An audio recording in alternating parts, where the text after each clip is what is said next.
Drūms ziemas vakars, bet Vecrīgā notiek trakas lietas. Kur ir kāda meitene? Es gribu meitenes dejot, dodiet man dejot. Ir grūti dzīvot Latvijas kultūrā tikai bez darīt šīs lietas. Kur ir kāda meitene? Es gribu dejot ar kādu meiteni. Elīna. Mēs parādīsim, jā, pozitīvās emocijas var noķert diezgan daudzos un dažādos veidos. Vai tikai mācēt saskatīt. Bet mēs skatītājiem jūs atvieglosim šo te, nezinu, kā to varētu nosaukt, uzdevumu, mēs jums parādīsim. Jā.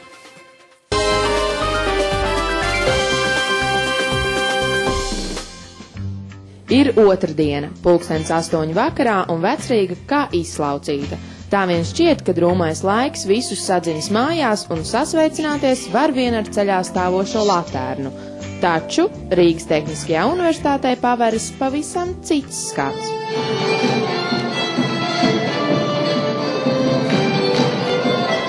Divas reizes mēnesī šeit notiek īpaši deju vakar, un, ja tā labi ieskatās, arī pozitīvo emociju uzlādēšana.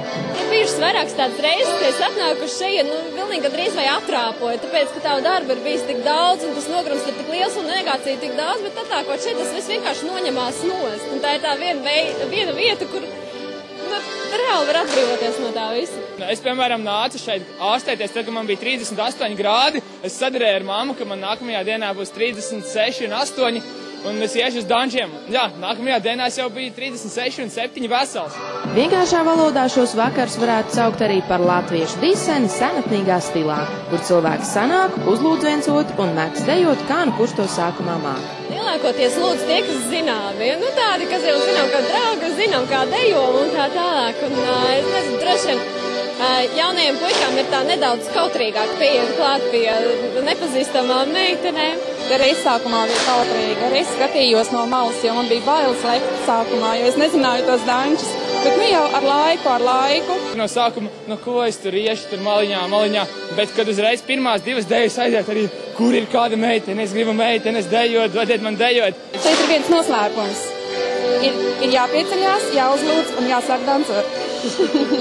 Cilvēki ir visdažādākie un ielikt tos kādos rāmjos ir neiespējami. Diapazons ļoti dažāds, un pamatā nāk jaunieši un studenti un 20 un 30 gadnieki, bet patiesībā sakot, kā arī šeit var redzēt, ka nāk dažādi ļauds, dažādas vecumus, un es pat nevaru pateikt, cik ir vecākais, jā. Jaunākais ir noteikti nesen piedzimis bērns, ko mamma paņem līdzi. Un arī viens no mazajiem rakariem, kas lielo vidū jūtas pavisam labi. Tev patīk dejot? Gabriel, tev patīk? Es domāju, ka jā. Sastapām arī kādu kungu no Siguldas, esot 69 gadus vecs. Vai jūs tam ticat? Ļoti spraigi, es jūtos ļoti labi, un šeit ir tāda gaisotne. Kaut vai klausīties un skatīties var, un es jūtos ļoti labi. Man jau šādi tāda saka, vai kājiņas jutīs, bet es jau esmu joprojām jau sportists. Jāatzīmē, ka šī ir arī vieta, kur var nākt iepazīties. Īstenībā bieži vien šeit nāku rekrutēt savu brīvprātīgos projektiem, jo visi šeit ir tik atvērti, un tu vari piesaisties pēc kuram teikt, čau, es esmu Ivars, man patīk dejot, kā iet tev, kas tu esi un kāpēc šeit atrodies. Te var uzdot praktiski jebkuru jautājumu, jebkuram. Un sastapt šeit var ne tikai latviešus, bet arī ārzemju viesus.